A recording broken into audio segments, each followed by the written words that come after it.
सहनौ भुनक्तु सह वीर्यं करवावहै तेजस्विनावधीतमस्तु मा विद्विषावहै।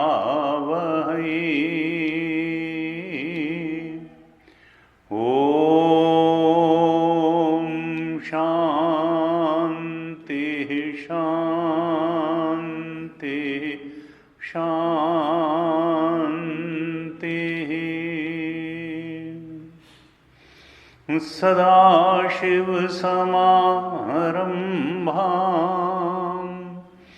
शङ्कराचार्यमध्यमाम् अस्मदाचार्यपर्यन्तां वन्दे गुरुपरम्पराम्।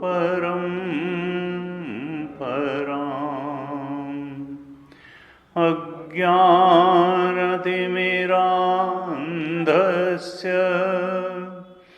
ज्ञानाञ्जनशलाकया चक्षुरुन्मीलितं येन तस्मै श्री गुरवे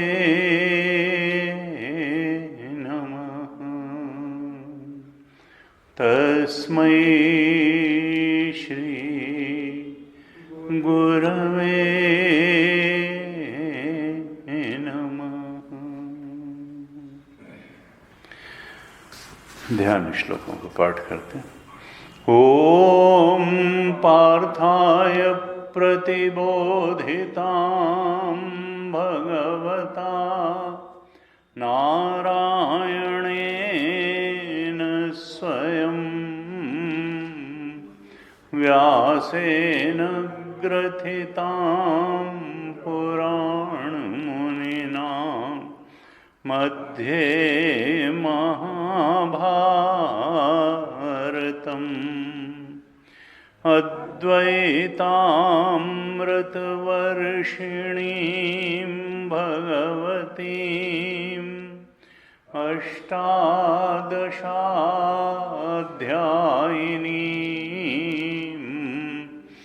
अम्ब त्वामनुसन्दधामि भगवद्गीते भवद्वेषिणीम्।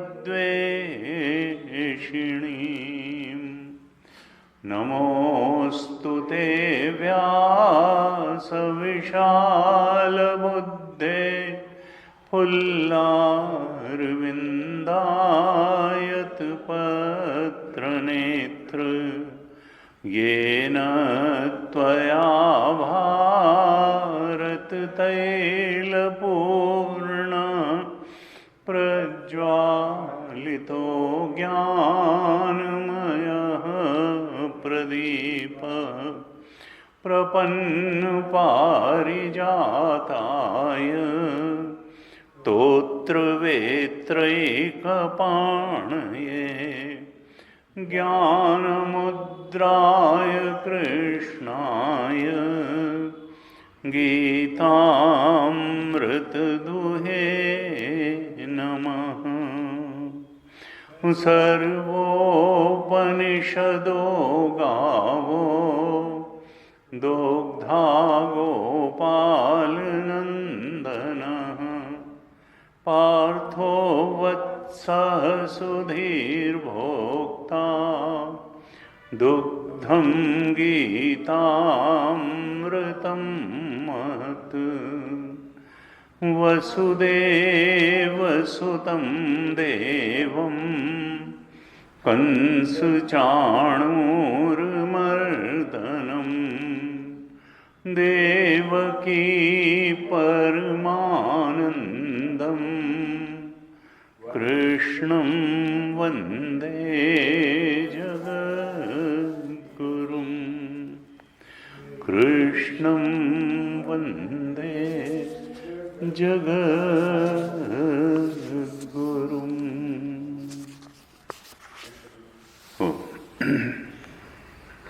कनेक्टर के बंद कर दो जी हो गया कनेक्ट, आवाज आ रही है। हाँ बस ठीक, कोई दिक्कत। तो चौथे अध्याय पे, श्रीमद् भगवद गीता के चौथे अध्याय पर हम चर्चा कर रहे हैं। तो कुछ श्लोकों को पाठ करते हैं, फिर चर्चा करते हैं। 17वें श्लोक से पाठ करते हैं। 17th श्लोक चैप्टर 4, इससे पाठ करेंगे, फिर चर्चा करते हैं। आप दोहराइएगा। कर्मणो ह्यपि बोद्धव्यम् बोद्धव्यं च विकर्मणः अकर्मणश्च बोद्धव्यम् गहना कर्मणो गतिः कर्मण्यकर्म यः पश्येत् अकर्मणि च कर्म यः स बुद्धिमान् मनुष्येषु स युक्तः कृत्स्नकर्म कृत् यस्य सर्वे समारम्भाः कामसङ्कल्पवर्जिताः ज्ञानाग्निदग्धकर्माणम् तमाहुः पंडितं बुधाः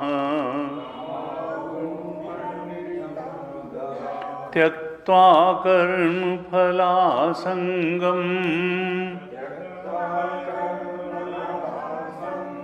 नित्यतृप्तो निराश्रयः कर्मण्यभिप्रवृत्तोऽपि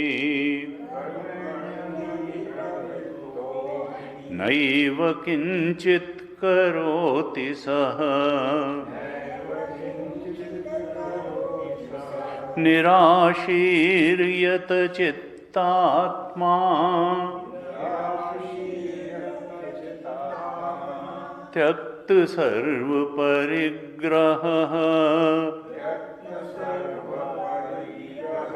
शारीरं केवलं कर्म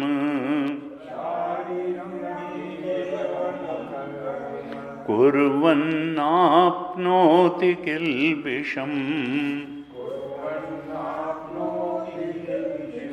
यदृच्छालाभसन्तुष्टः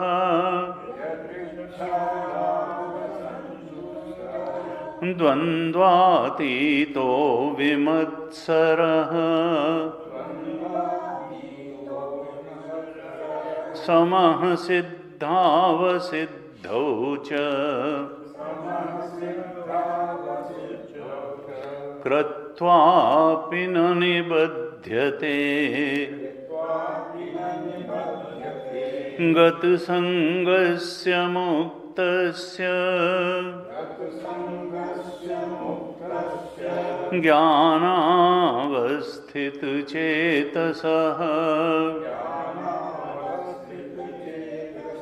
यज्ञायाचरतः कर्म समग्रं प्रविलीयते समग्रं प्रविलीयते।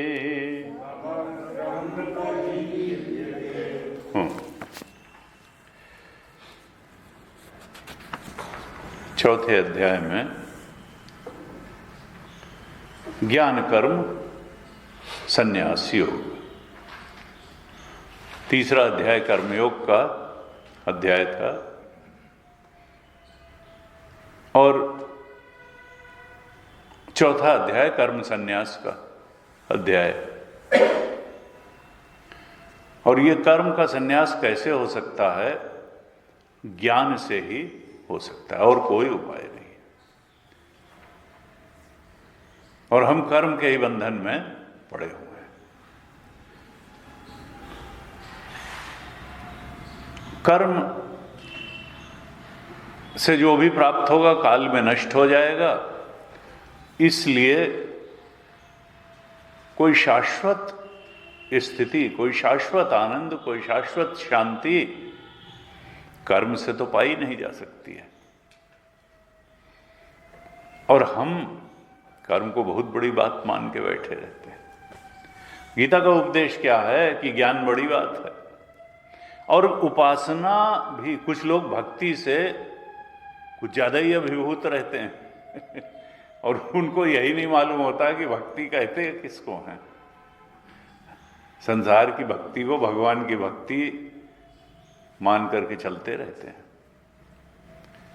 1000 आदमियों को देखिए जो अपने को बहुत बड़ा भक्त कहते हैं और ज्ञान का विरोधी कहते हैं। हमने तो अनवरत रूप से ये पाया, अनिवार्य रूप से ये पाया कि तुम शंकराचार्य से बड़े नहीं हो, जिन्होंने कहा कुरुते गंगा सागर गमनम व्रत परिपालन अथवा दानम ज्ञान विहीनम सर्वमतेन भजति न मुक्तिम जन्मशतेन भज गोविंदम गोविंदम भज मूढ़मते ज्ञान विहीनम सर्वमतेन। मुक्ति ज्ञान के अलावा कोई उपाय नहीं है। तुम अपने को बहुत बड़ा भक्त मान करके अगर शंकराचार्य के चाचा बनने की कोशिश करोगे और कहोगे कि नहीं भक्ति से सब लोग जो है मुक्त हुए हैं, तो तुम्हारा जैसा मूर्ख जल्दी ढूंढे नहीं मिलेगा। तुम पैसे कमा सकते हो, तुम पॉपुलैरिटी कमा सकते हो, तुम बहुत बड़ा परिवार बसा सकते हो, लेकिन उपनिषद अगर कहता है कि ऋते ज्ञानात् न मुक्ति है, तो न तो तुम उपनिषद से बड़े हो जिसने कहा ज्ञान के बिना मुक्ति नहीं, न तुम शंकराचार्य के से बड़े हो।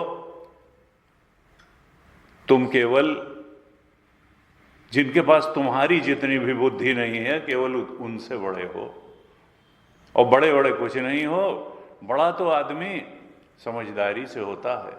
और तुम ये कह करके कि नहीं ज्ञान तो बेकार की बात है। गुरुजी कहते थे ज्ञान मार्ग नहीं ठीक है, तो क्या अज्ञान मार्ग ठीक है? अज्ञान से आज तक किसी को कोई बात मालूम पड़ी है? अरे मुक्ति होनी किससे है? उनका मैं की मुक्ति नहीं होनी है, मैं से मुक्ति होनी है। ये जो तुम मैं कर रहे हो कि मैं कहता हूं, ये मैं से ही तो मुक्ति होनी है। और जब मैं से मुक्ति हो जाएगी तो मुक्त होने के लिए कुछ बचेगा नहीं। ये मैं ही तो बंधन का कारण है। ये जो तुमने शरीर, इंद्रिय, मन, बुद्धि में मैं भाव कर रखा है और संसार की तमाम उपलब्धियों में मेरा भाव कर रखा है, इसी से तो मुक्ति होनी है। विहाय कामान्य सर्वान् पुमांश्चरति निस्पृह निर्ममो निरहंकार सशांतिम अधिगच्छति।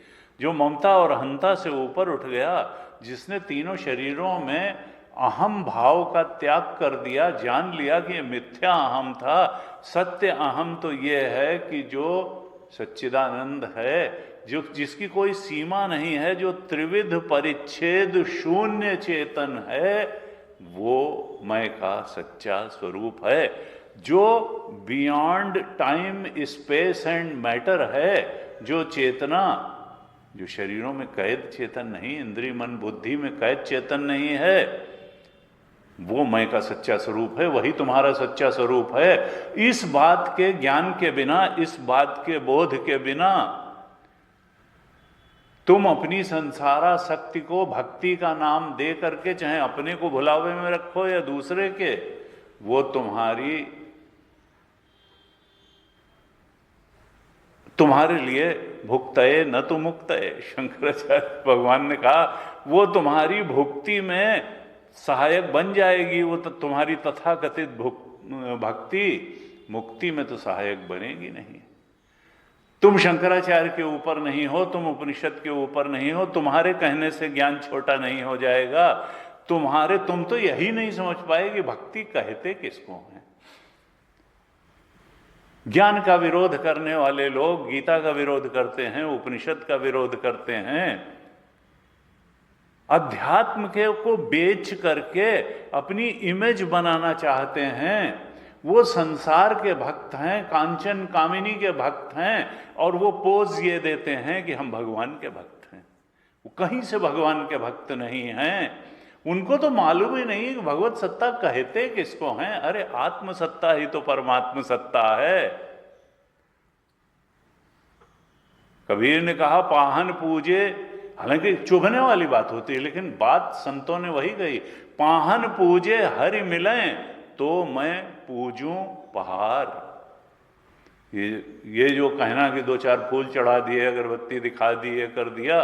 कबीर ने कहा पाहन पूजे हरि मिलें तो मैं पूजूं पहाड़, और ताते तो चाकी भली पीस खाए संसार। घर की चक्की पूज लो। ये तो त्रेता युग में मूर्ति पूजा शुरू हुई, और निश्चित है उसका कुछ महत्व भी है। लेकिन विवेकानंद कहते थे you may start from idol worship but you should not limit yourself up to idol worship. अंत में उस आत्म सत्ता को परमात्म सत्ता के रूप में अगर नहीं जाना तो मुक्ति नहीं होगी। ये जो, क्योंकि सारे वेदांत का, गीता का जो उद्देश्य है वो अद्वैत तत्व के बोध में प्रतिष्ठित कर देना ही है कि हे साधक तुम अद्वैत तत्व के बोध में प्रतिष्ठित हो जाओ, और जो द्वैत है उसको मिथ्या जान लो। प्रकृति नाम की कोई चीज नहीं है, जड़ नाम की कोई चीज नहीं है। दूसरे अध्याय के प्रारंभ में ही भगवान ने अर्जुन से कहा 16वें श्लोक में कि न असतो विद्यते भावः न अभावो विद्यते सतः। असत का कभी भाव ही नहीं है, और अनात्म जो है वो असत भी है और जड़ भी है और दुख रूप भी है। असत का कभी कोई एग्जिस्टेंस नहीं। ये तो अज्ञानी की दृष्टि में जैसे सपने की सृष्टि का अस्तित्व था, उस समय स्वप्न का अज्ञान मन पे छाया हुआ था, इसलिए सपने की सृष्टि बहुत सच्ची लग रही थी। इसी तरह से जागृत अवस्था में इस चेतना के ऊपर जागृत का अज्ञान छाया हुआ है, इसलिए जागृत की सृष्टि वास्तव में न सपने की दृष्टि का कोई एग्जिस्टेंस था, न जागृत की सृष्टि का कोई एग्जिस्टेंस है। लेकिन जब तक आत्मा में जागरण नहीं होगा, अपने आत्मा में मुक्ति नहीं होगी, तब तक ये सब सच्चा लगता रहेगा। वैसे ही जैसे सपने में सपने की हर बात सच्ची लग रही थी, सुख दुख परिस्थिति की अनुकूलता प्रतिकूलता, अपना होना अपना न होना, सब कुछ सच्चा ही जागृत में भी सबसे। लेकिन असत का कोई एग्जिस्टेंस नहीं है, भाव ही नहीं है। न असतो विद्यते भावः न अभावो विद्यते सतः। सत का कभी अभाव नहीं होता है, हमारा कहाँ अभाव होगा। सच्चिदानंद का कोई अभाव नहीं है। लेकिन बड़ी मुश्किल की बात यह है कि लोग अपनी सीमाओं को, अपनी गलत धारणाओं को खुद भी नहीं समझ पाते, या समझ भी पाते हैं तो स्वीकार नहीं करना चाहते हैं, और उन्हीं को दूसरे पे भी ठोंकना चाहते हैं। वो गीता विरोधी हैं, वो उपनिषद विरोधी हैं, वो ज्ञान विरोधी हैं, और वो मूर्खता के संरक्षक हैं और बहुत बड़े मूर्ख भी हैं। लेकिन 100 जूते खाए तमाशा घुस के देखे। तुम किसके भक्त हो? अगर तुम सही में भगवान के भक्त होते तो भगवान ने कहा 10वें अध्याय के 9वें 10वें 11वें श्लोक में कहा कि मच्चित्ता मदगत प्राणाहा बोध। तब तुम कुछ औपचारिक कर्म कांड करके अपने को भक्त न कहते, अपना चित्त भगवान को समर्पित कर देते, अपनी इंद्रियां भगवान को समर्पित कर देते, तुम भगवान की बात करते। तुम ये नहीं करते कि 15 मिनट भक्ति कर ली और बाकी 23.5 घंटे तुमने पैसा कमाने की ही बात करी, संसार के भोग भोगने की ही बात करी। तुम संसारासक्त हो। वास्तविकता यह है तुम भगवत भक्त हो ही नहीं। तुमने अध्यात्म को और भगवान को अपना बिजनेस बढ़ाने का आधार बना लिया है। तुम अध्यात्म को और भक्ति को बेच रहे हो संसार पाने के लिए। तुम संसार भक्त हो, तुम भगवत भक्त नहीं हो। तुम खुद को भी शायद इस ढकोसलेबाजी में रखे हुए हो और दूसरे को समझते हो कि दूसरा भी उससे प्रभावित होके तुमको बहुत बड़ा भक्त मान लेगा। ये टीवी में आने वाले 99% कथाकार भी भक्त नहीं हैं। इनका उद्देश्य रोटी कमाना है। इनका उद्देश्य कभी ये नहीं है कि ये मुक्ति प्राप्त कर लें।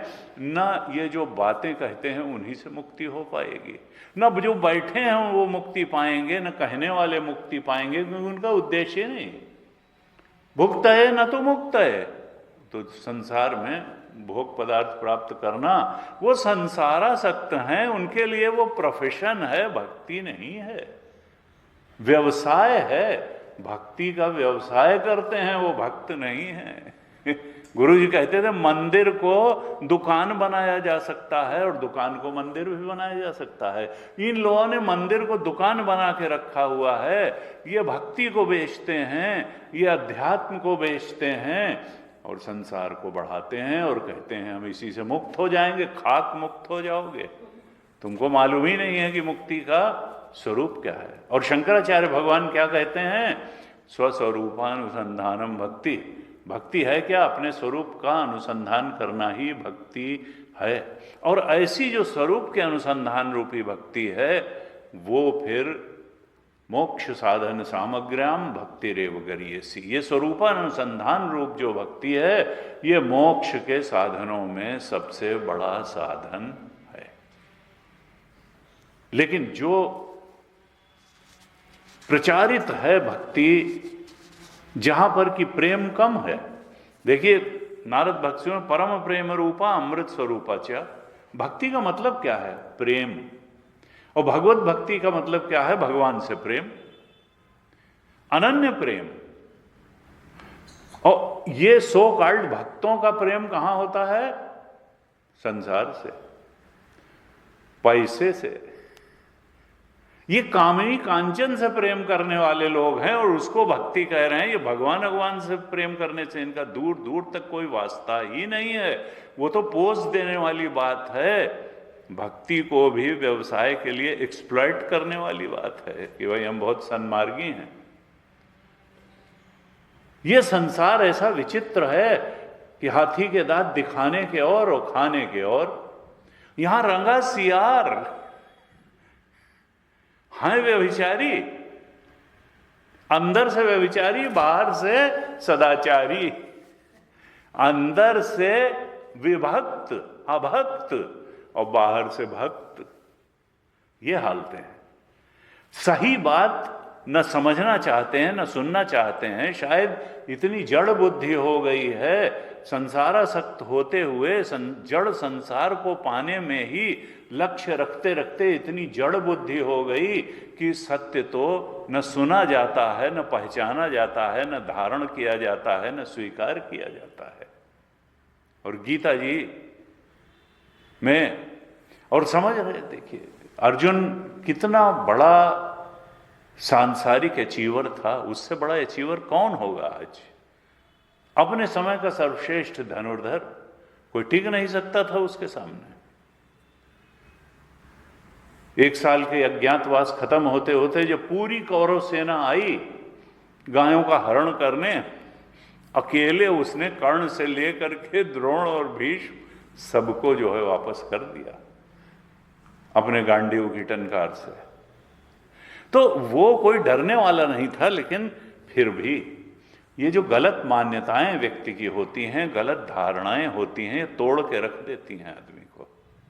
और हम अनेक अनेक गलत मान्यताओं और गलत धारणाओं में जिंदा हैं, और वो धारणाएं हमको प्रताड़ित करती हैं। किसी भी समय इतना प्रताड़ित कर सकती हैं कि हमको आउटविट कर दें, हमारी सारे संयम को, समता को तोड़ दें, हमको ओवर पावर कर लें। वो जो अकेले द्रोण और कर्ण से सुशोभित कौरव सेना को परास्त कर सकता था, उसकी टांग कांपने लगे। उसने कहा हाथों से जो है गांडीव सरका चला जा रहा है और मुझे तो चक्कर आ रहा है। मन जो है शरीर से और सामाजिक उपलब्धियों से ज्यादा बड़ी चीज है। मन की समता अगर नहीं प्राप्त हुई, मन पर नियंत्रण नहीं प्राप्त हुआ, और वो कैसे होगा? जो हमारी धारणाएं ठीक हों, हम सत्य को पहचान पाएं, स्वीकार कर पाएं, धारण कर पाएं और सत्य के रास्ते चल पाएं। अगर हम गलत धारणाओं को ही बार बार सत्य कह के और उनको छोड़ नहीं पाएंगे और सच्चाई का रास्ता अपना नहीं पाएंगे, तो हम भटकते ही रहेंगे। जन्म जन्मांतर से भटक रहे हैं और अभी जन्म जन्मांतर तक भटकते रहेंगे। अगर हम गीता और उपनिषद के सत्य को स्वीकार करने को तैयार नहीं हैं, तो गलत धारणाएं हमको कहीं नहीं पहुंचाएंगी। भगवान ने ये 10वें अध्याय के 9, 10, 11 श्लोक में कहा कि जो मुझे प्रीतिपूर्वक भजते हैं, ये नहीं है कि औपचारिक रूप से भगवान को भजा और प्रीतिपूर्वक संसार को भजा, तब नहीं, तब भगवान कृपा नहीं करेंगे, न तुम्हारी बुद्धि को शुद्ध करेंगे। भगवान ने कहा तेषाम सतत युक्ता नाम, हमेशा तो जुड़े रहे संसार के भोग पदार्थों से, औपचारिक ढंग से थोड़ा मंदिर जाकर के फूल भी चढ़ा दिए, तो कहा यह प्रीतिपूर्वक भजन नहीं है। अगर प्रीतिपूर्वक भजन करोगे और मुझसे ही प्रेम करोगे, सदा मुझसे जुड़े रहोगे, तो ददामि बुद्धि योगम तम, तब मैं तुम्हारी बुद्धि को निर्मल, पवित्र, सात्विक कर दूंगा। ये न माम उपयांतिते, जिससे तुम मुझ कृष्ण परमात्मा का और अपने आत्मा के सच्चे स्वरूप को पहचान जाओगे, उसका ज्ञान प्राप्त कर लोगे। ये फूल चढ़ाने की भक्ति करते अगर तुम सोचो मरते दम तक तो इससे मुक्त हो जाओगे, और फिर कहो सारे संत इसी फूल चढ़ाने की भक्ति से मुक्त हुए, तो वो तुम्हारी अल्प संतोषी की तरीके से संसार भक्त नहीं थे, वो वास्तव में आत्मा के भक्त थे, परमात्मा के भक्त थे। उन्होंने आत्मा को परमात्मा के रूप में जाना। इसलिए ये तथाकथित भक्ति करके कोई संत आज तक मुक्त नहीं हुआ। और कबीर ने तो ललकार ललकार करके कहा कि भाई हाड़ जरे ज्यों लाकड़ी, बार जरे ज्यों घास, सब जग जलता देख के भया कबीर उदास। ऐसे ही तथाकथित भक्तों को देख करके कि जो हैं तो संसार के भक्त और अपने को कहते हैं भगवान के भक्त, कबीर ने कहा ऐसे लोग किस गति को प्राप्त होते हैं? उनका हाड़ जरे जो लाकड़ी, ये कोई मुक्त उक्त नहीं होंगे। हाड़ जरे जो, इनका हड्डी लकड़ी की तरह सबकी जल जाती है और बाल घास की तरह जल जाते हैं, और सब जग जलता देख के भया कबीर उदास। ये नहीं कहा कि मैं इन सबको जगा दूंगा और ये हड्डी और बाल जलने के पहले ही मैं उनको मुक्त कर दूंगा, क्योंकि यहां किसी के साथ जबरदस्ती की ही नहीं जा सकती है। अगर वो स्वयं साधना के लिए तैयार नहीं है, स्वयं ठीक बात को सुनने समझने स्वीकार कर, तो जबरदस्ती किसी को न बात कोई सुनाई जा सकती है, न समझाई जा सकती है, न स्वीकार कराई जा सकती है। इसके लिए तो साधक वृत्ति चाहिए, जिज्ञासा वृत्ति चाहिए। वो अगर कोई स्वयं सद्गुरु की शरण में आया है और सत्य को जानने का साहस और जिज्ञासा लेके आया है, तभी उसको कुछ जाए। नहीं तो गुरु भी उदास होकर के बैठ जाएगा, जैसे कबीर उदास होकर के बैठ गए, सब जग जलता। उन्होंने कहा ये नहीं है, यहाँ बाजार लगी है, यहाँ बाजार लगी।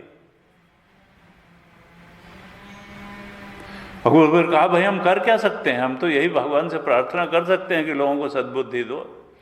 कबीरा खड़ा बाजार में सबकी मांगे खैर, ना काहू से दोस्ती ना राग द्वेष से। हम तो ऊपर उठ गए हैं और इसी बात का आह्वान करते हैं, लेकिन अब जो उठना चाहेगा उठेगा और नहीं उठना चाहेगा नहीं। वो संसारासक्त जीवन ही जीता रहेगा, इंद्रियासक्त विषयासक्त ही जीवन जीता रहेगा, और वो उसी को अपने को बड़ा भारी भक्त मान करके ढिंढोरा पीटता रहेगा, ढकोसलेबाजी का जीवन जिएगा और कहेगा कि भाई मैं तो जने कितना बड़ा अचीवर। अचीवर गुरुदेव थे, अचीवर शंकराचार्य थे, अचीवर तपोवन जी महाराज थे, अचीवर रमण महर्षि थे। 2-4 अरब रुपए कमा लेने वाला अचीवर नहीं होता अध्यात्म में, न वो मुक्त होता है, न वो मुक्त होता है। हमने पिछली कक्षा में कहा था, क्रिश्चियनिटी में कहा कि ये संभव है कि सुई के छेद से ऊंट निकल जाए, लेकिन बहुत ज्यादा धनवान व्यक्ति मुक्त हो जाए, ईश्वरीय क्षेत्र में प्रवेश कर जाए। ये बड़ा कठिन है, ये बड़ा कठिन है, क्योंकि उसको अहंकार इतना होता है। अखंडा जी महाराज कहते थे जिनके पास पैसा ज्यादा हो जाता है वो समझते हैं शास्त्रीय संगीत भी उनको सबसे ज्यादा आता है, अध्यात्म में भी वही सबसे ऊपर हैं, क्योंकि वो चंदा देते हैं तो उनको सबसे आगे बैठाला जाता है। तो वो समझते हैं हम ही सबसे बड़े शास्त्रीय संगीत को समझने वाले हैं, हम ही अध्यात्म को समझने वाले हैं, हम ही सबसे बड़े भक्त हैं, हम ही सबसे बड़े ज्ञानी हैं।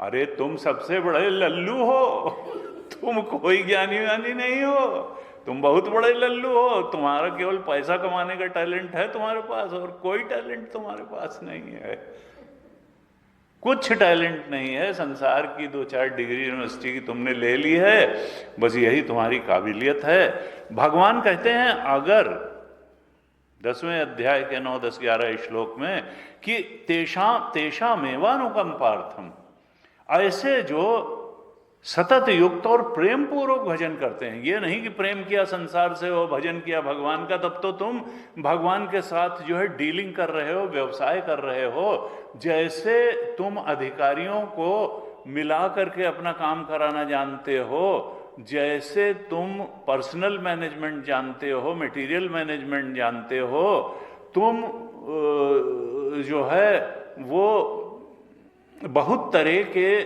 जो मैनेजमेंट हैं, फाइनेंशियल मैनेजमेंट जानते हो, तो उसी तरह से तुम स्पिरिचुअल मैनेजमेंट भी जान रहे हो। किस लिए? अपनी धन दौलत को बढ़ाने के लिए, अपने भोग सामग्री बढ़ाने के लिए। तुम्हारी आसक्ति, तुम्हारी प्राप्ति स्पिरिचुअलिटी में नहीं है, तुम तो अपनी फैक्ट्री का धंधा बढ़ाने के लिए अध्यात्म का भी उसी तरह इस्तेमाल कर रहे हो जैसे अन्य चीज़ों का इस्तेमाल करते हो। वैसे ही भगवान का इस्तेमाल कर रहे हो, मंदिर का इस्तेमाल कर रहे हो, अध्यात्म का इस्तेमाल कर रहे हो। बाज आओ इस चीज से, अपने ऊपर कृपा करो, अपने ऊपर दया करो और सही बात को समझो, सही रास्ते को पकड़ो, तब तो ये मनुष्य जीवन में कुछ कृतार्थता उपलब्ध होगी। नहीं तो सब माल धरा रह जाएगा जब लाद चलेगा बंजारा। सही बात को समझना। अखंडा जी महाराज कहते थे सारी साधनाओं का जो उद्देश्य है वो यही है कि मनुष्य की समझ ठीक हो जाए। और हमारा गायत्री मंत्र भी ओम भूर्भुवः स्वः तत्सवितुर्वरेण्यम भर्गो देवस्य धीमहि धियो यो न प्रचोदयात्। हे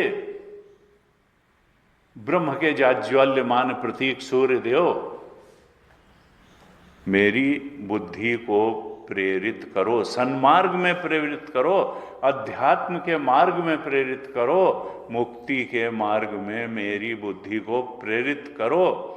मेरी बुद्धि को शुद्ध, पवित्र, निर्मल, सात्विक बना दो, जिससे कि मैं निःश्रेयस की ओर बढ़ सकूं, अपने परम और चरम कल्याण की प्राप्ति के लिए इस बुद्धि का उपयोग कर सकूं। ऐसी निर्मल तत्वगाहिनी बुद्धि मुझे प्रदान कर दो, क्योंकि बुद्धि का ही सारा खेल है। बुद्धि गलत मान्यताओं से अगर भर गई तो चिंता और दुख और कष्ट के अलावा कुछ मिलता नहीं है। और बुद्धि अगर ऋतंभरा हो गई, परम सत्य से भरने के लिए आकुल हो गई, तो फिर मुक्ति की तरफ बढ़ ही जाएगी। सारा खेल बुद्धि का है। ये भ्रांत धारणाओं से ग्रस्त है। यह गीता और उपनिषद के वाक्यों में झुकी हुई है, रची हुई है, बसी हुई है।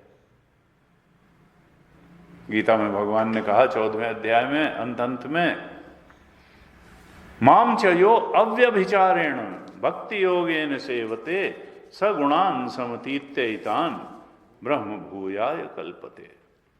14-26 में कहा, माम च यो अव्यभिचारेण भक्ति योग। ये नहीं कि संसारासक्ति को हमने कह दिया हम तो भक्त हैं, वास्तव में भक्त होना चाहिए। अनन्य नैव योगेन माम ध्यायन, अनन्य योग से मेरा ध्यान करते हैं और उपासना करते हैं, वो भक्त हैं।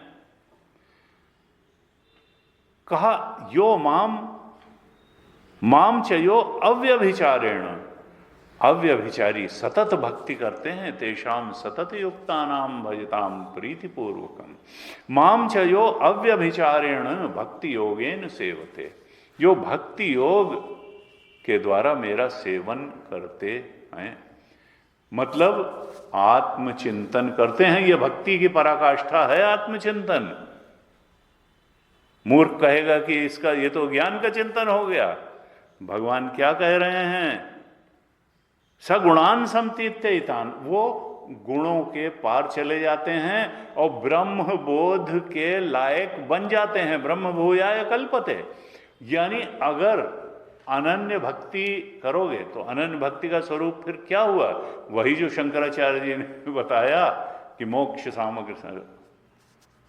सामग्र्याम भक्ति रेव गरीयसी स्वस्वरूपानुसंधानम भक्ति।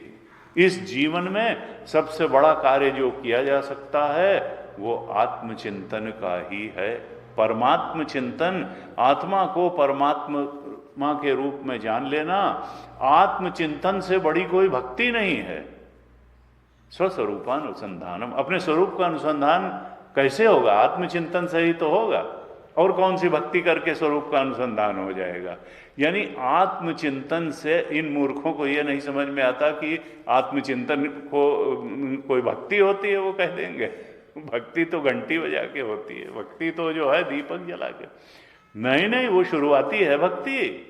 सबसे बड़ी भक्ति है आत्मचिंतन, स्वस्वरूपानुसंधानम भक्ति। उसी को गीता के 14वें अध्याय के 26वें श्लोक में कहा कि इस प्रकार की जो भक्ति करेगा और अव्यभिचारी भक्ति करेगा, यानी 24 घंटे वो आत्मचिंतन से हटेगा नहीं। 24 घंटे के लिए वो जानेगा कि हमारा चरम और परम लक्ष्य क्या है, आत्मचिंतन। और आत्मचिंतन सात्विक बुद्धि ही कर सकती है। तमोगुणी और रजोगुणी बुद्धि संसार की आसक्ति ही करेगी, संसार की भक्ति करेगी, वो आत्मचिंतन नहीं करेगी। वो तो उससे दूर भागेगी। 1000 दुष्ट तर्क लगा करके वो आत्मचिंतन नहीं करेगी। यानी जो सबसे बड़ा भक्ति का स्वरूप है उसको अवॉइड करती रहेगी कि आत्मचिंतन न करना पड़े, जो सब भक्ति का सर्वोच्च स्वरूप है। यहां कहा माम चयो अव्यभिचारेण भक्ति योगेन सेवते सगुणान समतीत्यैतान। वो जो घंटी बजाने वाली भक्ति है उससे कभी तुम गुणों के पार नहीं जाओगे। आत्मचिंतन रूपी भक्ति से ही त्रिगुणातीत हुआ जा सकता है, क्योंकि आत्मा ही त्रिगुण के अतीत है और कुछ त्रिगुण के अतीत है ही नहीं। न मंदिर त्रिगुण के अतीत है, न पुजारी त्रिगुण के अतीत है, न वो पाषाण मूर्ति या काष्ठ मूर्ति त्रिगुण के अतीत है। वो ठीक है, मन टिकाने के लिए बहुत अच्छी बात है, लेकिन अंततः तो उस परमात्मा को अपने अंदर देखना पड़ेगा। परमहंस भी भक्त थे और वो कभी कही नहीं पाए मां से कि तुम मेरा कैंसर ठीक कर दो। क्यों? क्योंकि जब जाते थे तो वही माँ अंदर दिखाई देती थी, वही बाहर दिखाई देती थी। ये अंदर और बाहर का अंतर तो अज्ञानी मनुष्य के लिए है, चेतना तो सर्वव्यापक है, परमात्मा तो सर्वव्यापक है। ये जो अंदर और बाहर हम त्वचा से करते हैं, मन बुद्धि से करते हैं कि बुद्धि अंदर है, मन अंदर है, इंद्रिया अंदर हैं और संसार का भेद बाहर है, ना, ये तो है ही नहीं। तो जब उनको माता अंदर भी दिखती, माता ही माता दिखती थी, उनको मैं तो दिखता नहीं था, उनको तो परमात्मा ही दिखता था, तब फिर क्या होता था कि जब अंदर माता दिखी तो 4 फूल अपने ऊपर और फिर 8 फूल जो है बाहर मूर्ति के ऊपर, 3 माला मूर्ति को पहनाई तो 1 माला पहने खुद निकले चले आ रहे हैं। क्यों? क्योंकि अंदर भी तो माता बैठी हुई तो ये भक्ति की पराकाष्ठा है कि वो परमात्मा बाहर ही न दिखे, बाहर से ज्यादा महत्वपूर्ण है कि अंदर दिखे। तो ब्रह्म भूयाय कल्पते, तब ब्रह्म बोध, ये भक्ति ब्रह्म बोध के लिए जो भी आवश्यक है वो देने वाली बन जाती है, यानी ब्रह्मबोध कराने वाली बन जाती है भक्ति। ऐसी अनन्य भक्ति त्रिगुण के पार करा करके अपने आत्मस्वरूप परमात्म स्वरूप में दृढ़ निष्ठा देने वाली बन जाती है। और भगवान ने कहा कि क्या तुम्हारे किए होगा? तो 10वें अध्याय के 11वें श्लोक में कहा था, ऐसी जो भक्ति करने वाला है तेषा मेवानुकंपार्थम हम अज्ञानजम तमा।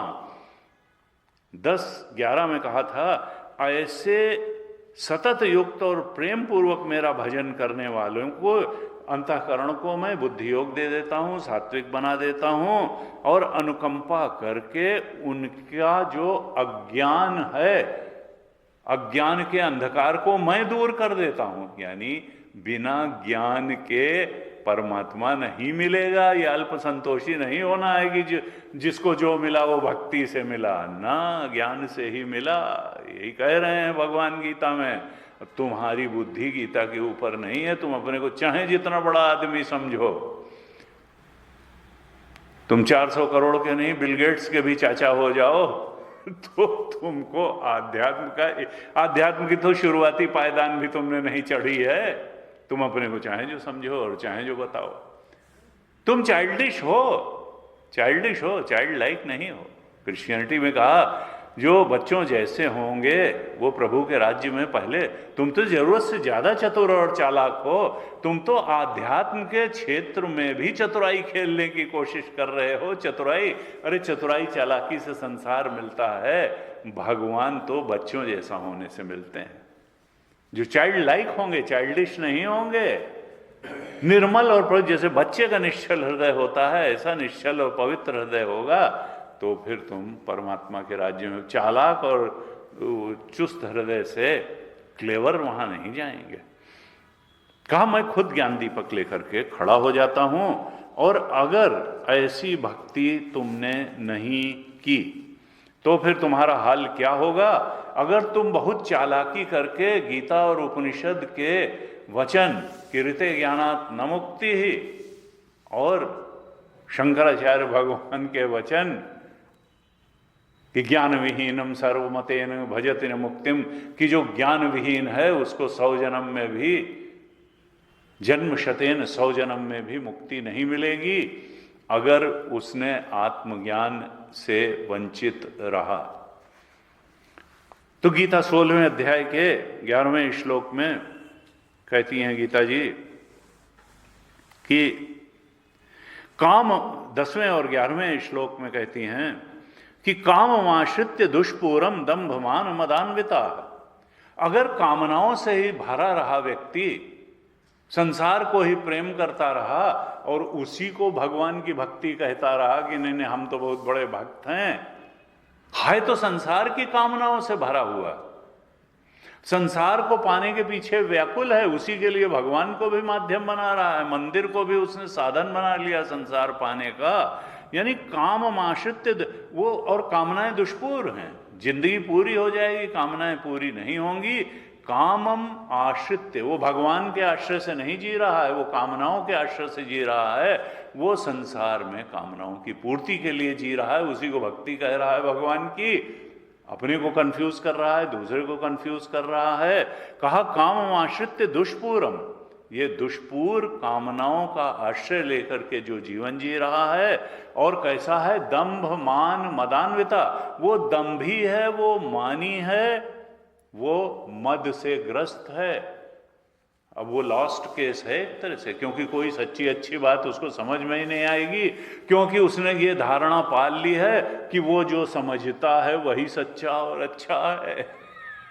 तो जिसने ये मान लिया कि जो वो समझता है वही सच्चा और अच्छा है, वो फिर सच्ची और अच्छी बात समझने की कोशिश ही क्यों करेगा।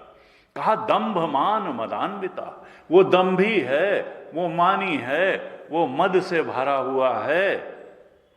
कहा मोहाद ग्रहित्वा, वो मोह से भी भरा हुआ है, अज्ञान है। मोह का मतलब क्या है, अज्ञान।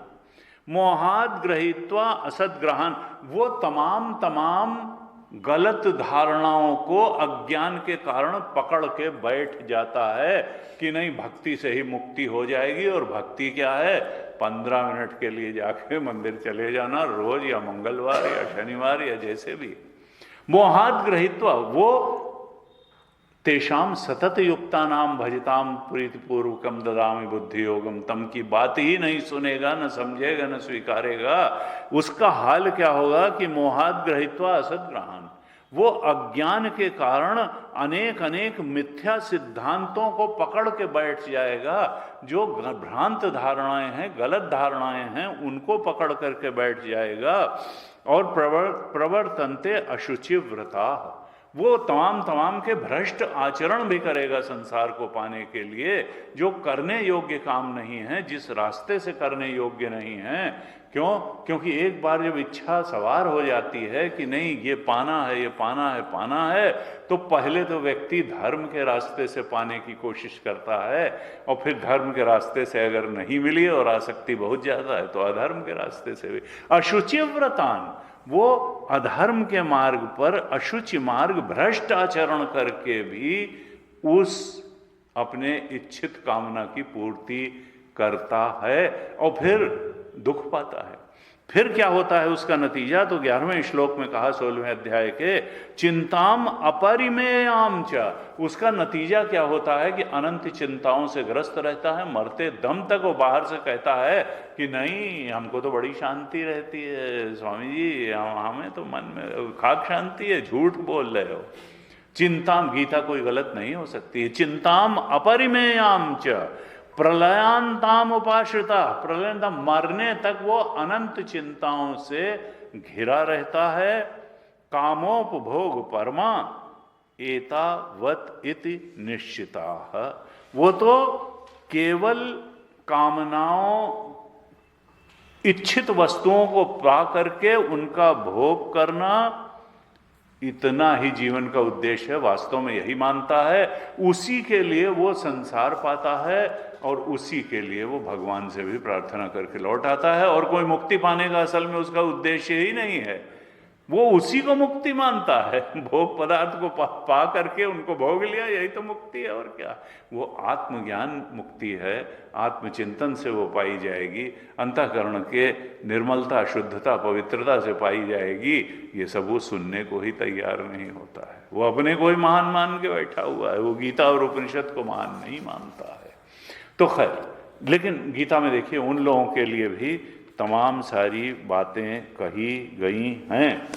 कहा आशापाश शतैर्बद्धा काम क्रोध परायण, ये अनंत अनंत आशा रूपी फांसों से बंधे रहते हैं मृत्यु पर्यंत, क्योंकि आशा तो पूरी होगी नहीं। आशापाश शतैर, सैकड़ों आशा रूपी सैकड़ों फांसियों से बंधे रहते हैं। यानी ये जैसे फांसी का फंदा हो, ऐसे आशा रूपी सैकड़ों फांसी के फंदे उसके गले में पड़े रहते हैं। और फिर जब आदमी परेशान होता है तो सोचता है इनसे मुक्त हों, तो कैसे मुक्त होंगे? भोग के मुक्त हो जाएंगे, तो भोग तो तब करोगे जब मिलेगा, तो बस लगे रहते हैं संसार। उसी के लिए भगवान से भी प्रार्थना करते हैं, दे दो दे दो। काम क्रोध परायण, वो कामना और क्रोध के परायण रहते हैं। और फिर कहते हैं कि मैं अन्यायेन अर्थ संचयान, काम ईहंते काम भोगार्थम, इच्छाओं की पूर्ति के लिए अन्याय से धन का संचय करना, यही उनके जीवन का उद्देश्य होता है। इसी को शायद वो मुक्ति मानते हैं, और आत्मबोध रूपी मुक्ति से तो वो कोसों दूर रहते हैं। हमने पिछली कक्षा में 18वें श्लोक पे 4थे अध्याय की चर्चा की थी, और वहां भगवान ने कहा, ये सेंट्रल केंद्रीय श्लोक है 4थे अध्याय का, यहां भगवान ने कहा कर्मणि अकर्म यह पश्येत अकर्मणि च कर्म यह स बुद्धिमान मनुष्येषु स युक्तः कृत्स्न कर्म कृत। ऐसा वो ज्ञानी जो अकर्म में स्थित है, यानी निर्विकार और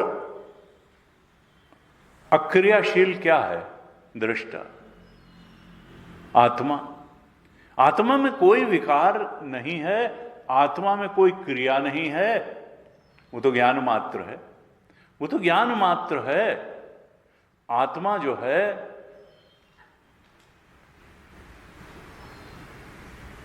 कहा बाहर बहुत उपाधियां जो हैं उनसे कर्म होते हैं।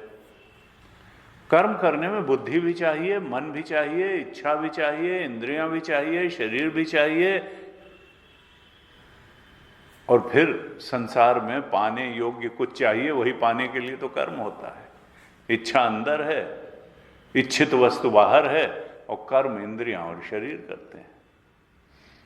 लेकिन आत्मा क्या है? इन सबको जीवंतता, चेतनता प्रदान करने वाला अधिष्ठान है। वो बुद्धि को विचार करने की शक्ति देता है, मन को भाव करने की शक्ति देता है, वो इंद्रियों को भी सामर्थ्य देता है, ज्ञानेंद्रियों को भी और कर्मेंद्रियों को भी और शरीर को भी सामर्थ्य देता है। बाहर जगत को जन्माने की सामर्थ्य देता है, अंदर बुद्धि को जानने की सामर्थ्य देता है।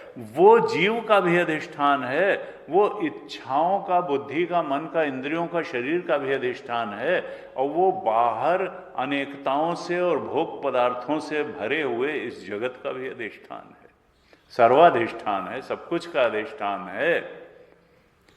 ऐसा वो चेतन है। अयम आत्मा ब्रह्म, ये आत्मा ब्रह्म है, और ये हमारा अंतरंगतम अस्तित्व है। ये पंचकोशों का भी अधिष्ठान है, ये 3 शरीरों का भी अधिष्ठान है, ये 3 अवस्थाओं का भी अधिष्ठान है। सत्य तो यही है। इसके कंपैरिजन में पंचकोश जो है उनका भी कोई वास्तविक अस्तित्व नहीं है, 5 कोशों का भी वास्तविक अस्तित्व नहीं, 3 अवस्थाओं का भी वास्तविक, 3 शरीरों का भी और संसार का भी कोई वास्तविक अस्तित्व नहीं। लेकिन ये खेल चल रहा है माया का, और हम इस माया के खेल में फंसे हुए हैं, क्योंकि हम अपने मैं के सच्चे स्वरूप को नहीं जानते हैं।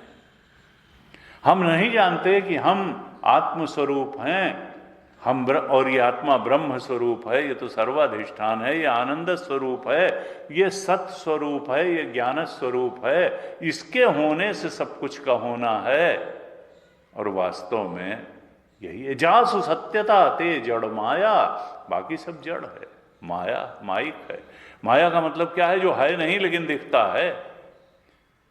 माया क्या करती है? 2 ही तो शक्तियां हैं, आवरण शक्ति और विक्षेप शक्ति।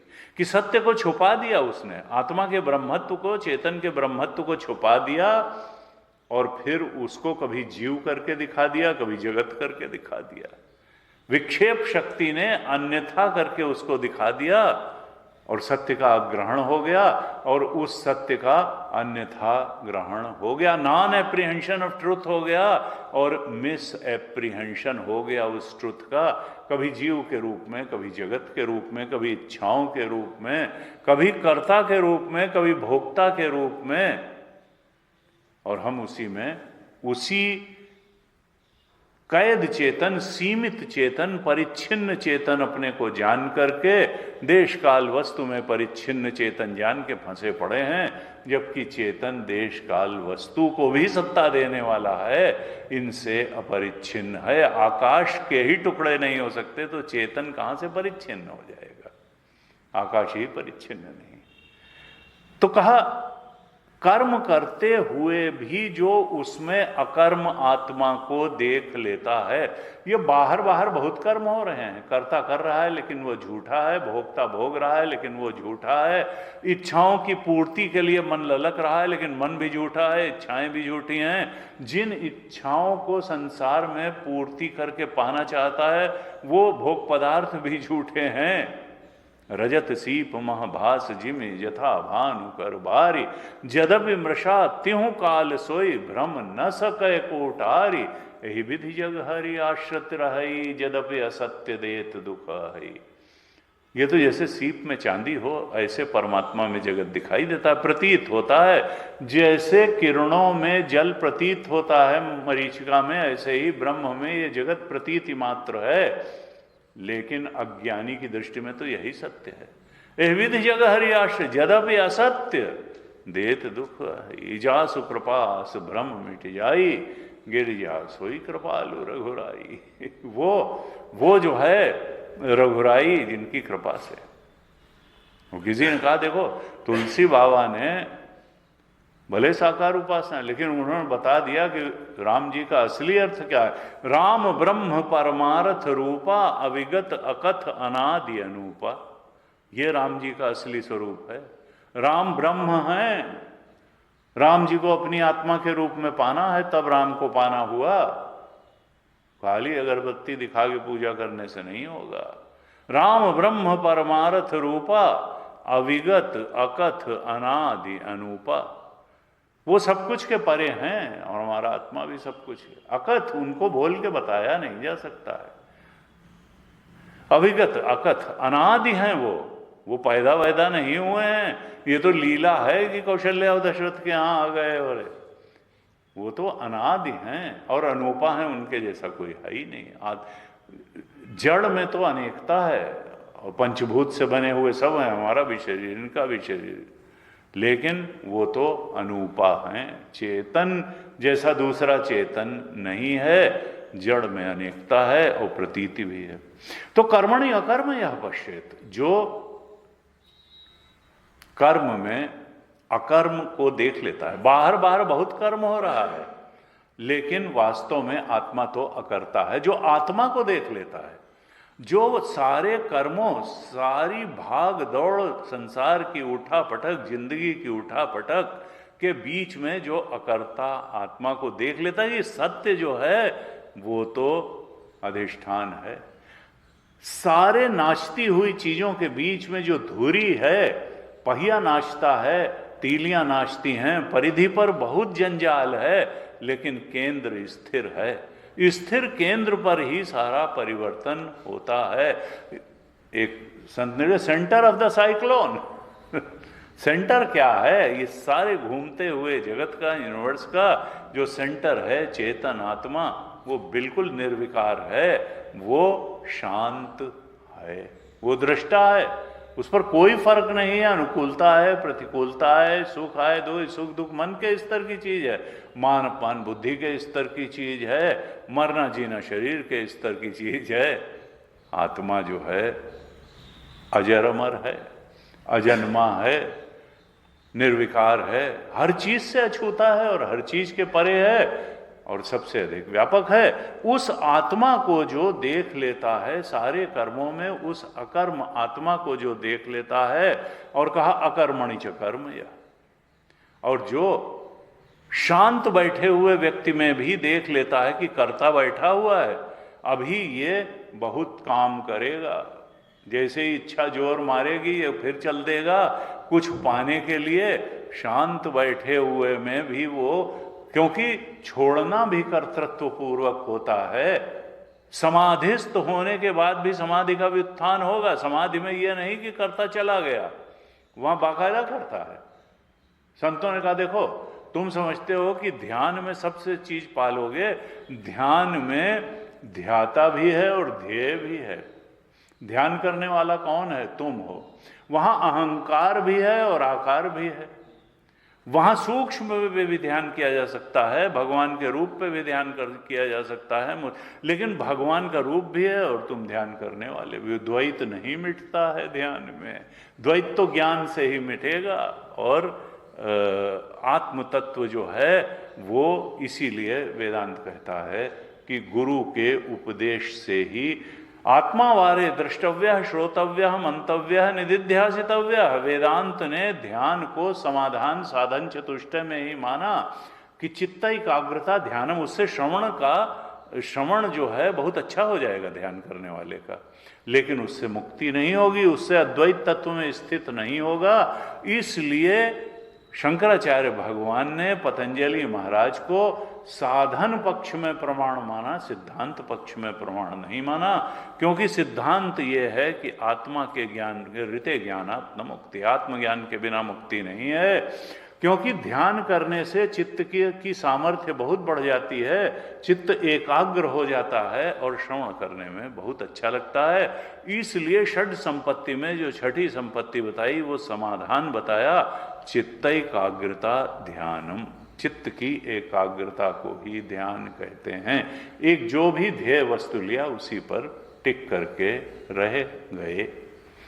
तो कर्मणि अकर्म यह पश्येत अकर्मणि च कर्म यह, जो अकर्म में भी कर्म को देखता है, यानी करता है, वहां त्याग में भी करता है। क्योंकि त्याग अगर करके हम बैठे हैं कि हम नहीं बोलेंगे 2 दिन, लेकिन इसका मतलब ये नहीं कि बोलने वाला खत्म हो जाएगा। गुरु जी कहते थे कि फिर इतना बोलोगे उसके बाद कि लोग जो है सोचेंगे अब कब चुप हो जाएंगे। इसलिए हैं 2 दिन तुमने कहा कि हम भाई जो है 24 घंटे का व्रत करेंगे और उसके बाद इतना खाओगे कि वो खाने वाला तो वहां था, तुम बाहर से अभी व्रत करके बैठे थे। सब उद्यमान कहा जिसने ये देख लिया, जिसने कर्म में अकर्म देख लिया, सारे उठापटक में, उपद्रव में, संसार के अंदर मन बुद्धि के उपद्रव में, इंद्रियों के उपद्रव में, संसार के उपद्रव में जिसने अकर्ता आत्मा को देख लिया और उस बोध में प्रतिष्ठित हो गया।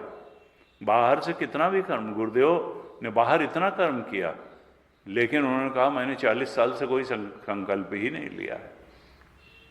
आत्मबोध, वो भगवान की बांसुरी बन गए, उसमें फूंकने वाला डिवाइन विल उनकी उपाधि से एक्सप्रेस होती रही, उनका अपना कोई संकल्प नहीं रहा, वो तो आत्मबोध में स्थित थे।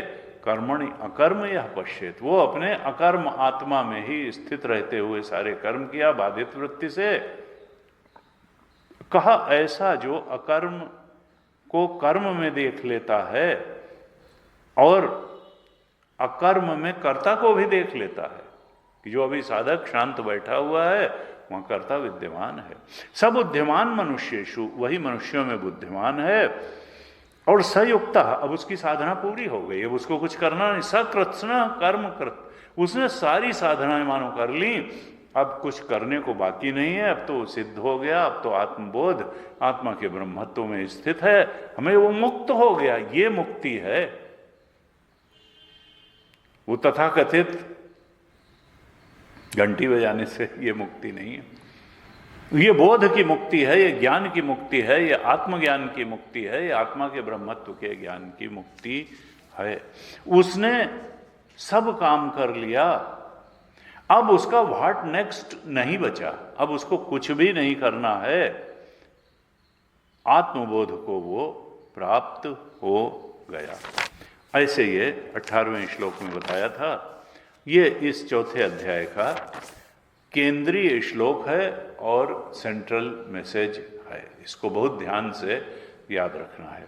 अब इसके बाद में 19वें श्लोक में भगवान पंडित की परिभाषा बताते हैं, ज्ञानी की परिभाषा बताते हैं कि ज्ञानी है कौन। वैसे तो उन्होंने 18वें में बता दिया कि सब बुद्धिमान मनुष्येषु, वही ज्ञानी है, वही बुद्धिमान है, वही पंडित है, लेकिन फिर थोड़ा और खोल करके 19वें श्लोक में ज्ञानी की, पंडित की, आत्मबोध ब्रह्मबोध प्राप्त जो साधक है, सिद्ध है, उसका लक्षण बताते हैं। उसका लक्षण बताया 19वें श्लोक में, और फिर 20 से 23 श्लोक तक 4 श्लोकों में ज्ञानी की स्तुति करते हैं, उसके थोड़े और लक्षण बताते हैं। तो 19वें श्लोक में क्या कहते हैं, यस्य सर्वे समारंभाः, वही 18वें श्लोक में जिस व्यक्ति की चर्चा करी थी, कर्मण्य कर्म यह पश्येत अकर्मण्य च कर्म यह सबुद्धिमान मनुष्येषु स युक्तः, वही योगी है, वही सत्य से जुड़ा हुआ है, परमात्मा से जुड़ा हुआ है। कृष्ण उसी ने सब कर लिया, अब कुछ करने को बचा नहीं, उसका कृतकृत्य हो गया। कहा वो उसको और खोल के उसका लक्षण बताते हैं, यस्य सर्वे समारंभाः। समारंभा का मतलब क्या है, कार्य। देखिए, जब तक प्रारब्ध से ये शरीर है तब तक सोएगा भी, चलेगा भी, नित्य कर्म भी करेगा, बात भी करेगा, तो कुछ ना कुछ तो करेगा। लेकिन अज्ञानी भी कर्म करता है और ज्ञानी भी कर्म करता है, लेकिन ज्ञानी किस प्रेरणा से कर्म करता है, उसके कर्मों का प्रेरक तत्व क्या होता है, वो यहां बताते हैं। बाकी अज्ञानी के कर्मों का प्रेरक तत्व तो इच्छाएं कामनाएं ही होती हैं।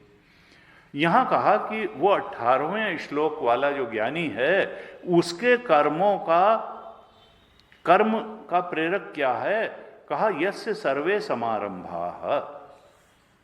समारंभा का मतलब क्या है, कर्म। क्यों? क्योंकि सारे कर्मों का आरंभ होता है। अभी ये प्रवचन का आरंभ हुआ, अभी समाप्त होगा, फिर कुछ और कर्म का आरंभ होगा, फिर कुछ और। तो आरंभ किसका होता है, कर्म का। यहां समारंभा का मतलब है कर्म, जिनका आरंभ होता है। तो जिसके सारे कर्म समारंभा, समारंभा का अर्थ है कर्म।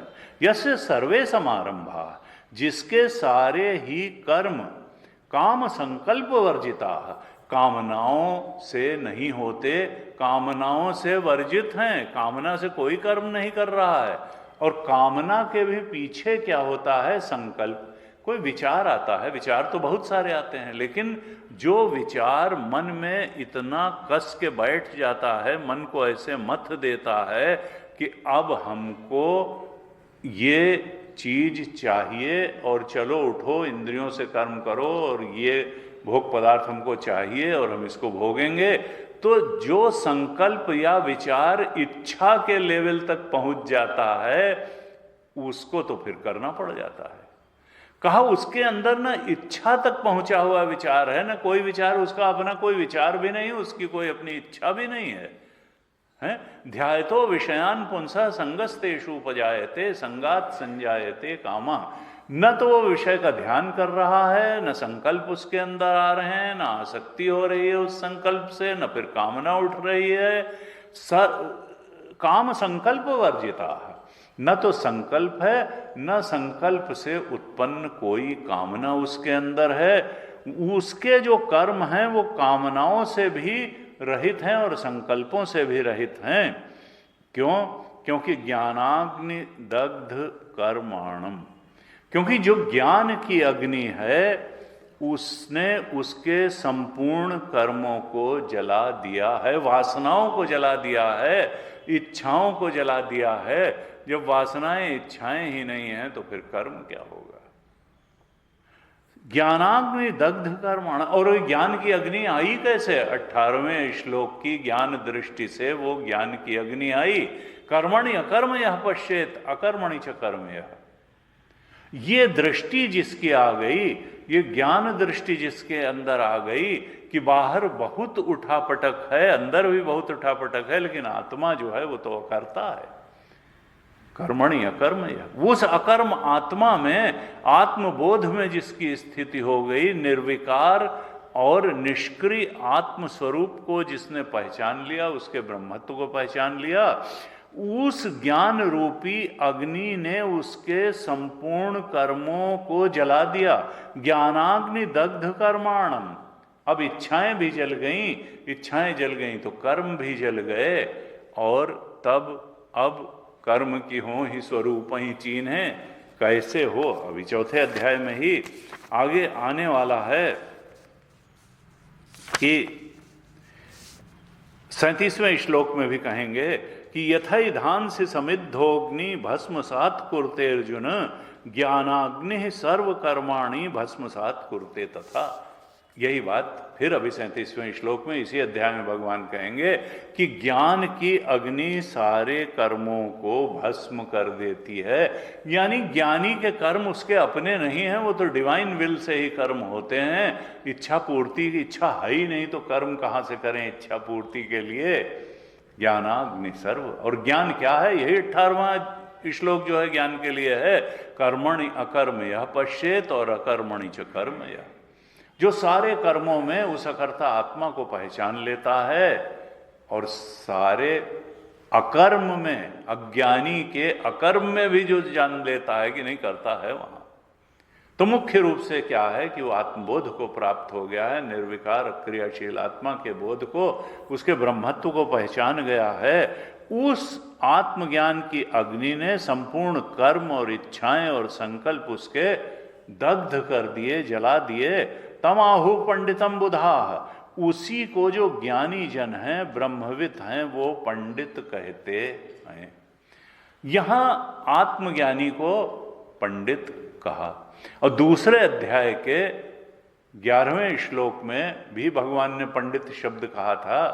वहां शोक के संदर्भ में पंडित की परिभाषा दी गई थी ज्ञानी की। ज्ञानी का मतलब पंडित है। ज्ञानी का मतलब जो परम सत्य के बोध को में प्रतिष्ठित हो, जान गया कि जो दिखाई दे रहा है वो सत्य नहीं है, देखने वाला सत्य है, आत्मा सत्य है और आत्मा ही ब्रह्म है, वही एकमात्र सत्य है। वहां शोक के संदर्भ में पंडित की परिभाषा दी थी और यहां कर्म के संबंध में पंडित की परिभाषा दी इच्छा के, कि ज्ञानाग्नि सर्व, जिसके कर्म दग्ध हो गए वो पंडित है। और ज्ञान क्या है वो 18वें में बताया। वहां कहा था अशोच्यानन्वशोचस्तुम प्रज्ञावादांश्च भाषसे गतासून अगतासूंश्च नानुशोचन्ति पंडिता। पंडित कौन है? जो शोक नहीं करता है। और अर्जुन तुम शोक करते हो और ज्ञानियों जैसी बातें करते हो। तुम ज्ञानी नहीं हो, तुम बहुत भटके हुए इंसान हो, तुम बहुत भ्रमित हो, तुम बहुत रॉन्ग नोशंस, भ्रांत धारणाओं को लेकर के बैठे हो, तुम मोहग्रस्त हो, तुम अज्ञान से ग्रस्त हो, अज्ञान जन्य धारणाओं से ग्रस्त हो, इस कारण तुम शोक कर रहे हो। पंडित शोक नहीं करता है। अब गुरु जी कहते हैं नहीं स्वामी जी, अब देखिए कुछ तो बात होती है, अब उस पर इतनी बेचारे पे परेशानी आ गई, उसका शोक तो जेन्युइन है। वो कहते हैं जेन्युइन किधर है? शोक का केवल एक है कि अगर शोक कर रहे हो तो अभी अज्ञान से ग्रस्त हो, और जब तक अज्ञान नहीं जाएगा शोक का एक नहीं दूसरा कारण पैदा ही होता रहेगा। इसलिए शोक से ऊपर तरत शोकम आत्मविद,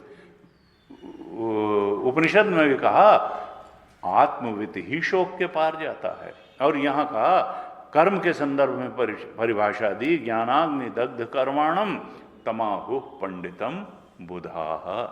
ज्ञान की अग्नि जला देती है सारे कर्मों को, कर्म जिससे होते हैं उन इच्छाओं को, संकल्पों को, वो पंडित है। वहां शोक के संदर्भ में परिभाषा दी, यहाँ ज्ञान के संदर्भ में परिभाषा दी। और उसके बाद में अब 20, 21, 22, 23 4 श्लोकों में अब ज्ञानी की स्तुति करते हैं। ज्ञानी भी 2 तरह के होते हैं, एक प्रवृत्त ज्ञानी, एक निवृत्त ज्ञानी। प्रवृत्त ज्ञानी का अर्थ क्या है? जैसे गुरुदेव थे, विवेकानंद थे, स्वामी तेजोमयन जी हैं ये। और निवृत्त ज्ञानी जैसे रमण महर्षि थे, परमहंस थे, कहीं ज्यादा गए नहीं, कुछ ज्यादा निवृत्त ज्ञानी थे, एक जगह बैठे हैं। दोनों ही बराबर ज्ञानी हैं। ये तो पूर्व प्रेरणा के अनुसार है कि कोई ये नहीं कि परमहंस कम ज्ञानी थे या विवेकानंद कम ज्ञानी थे, रमण महर्षि एक जगह थे तो कम ज्ञानी थे, या तपोवन जी महाराज कम ज्ञानी थे, गुरुदेव ज्यादा नहीं। ज्ञान तो सबका बराबर होता है।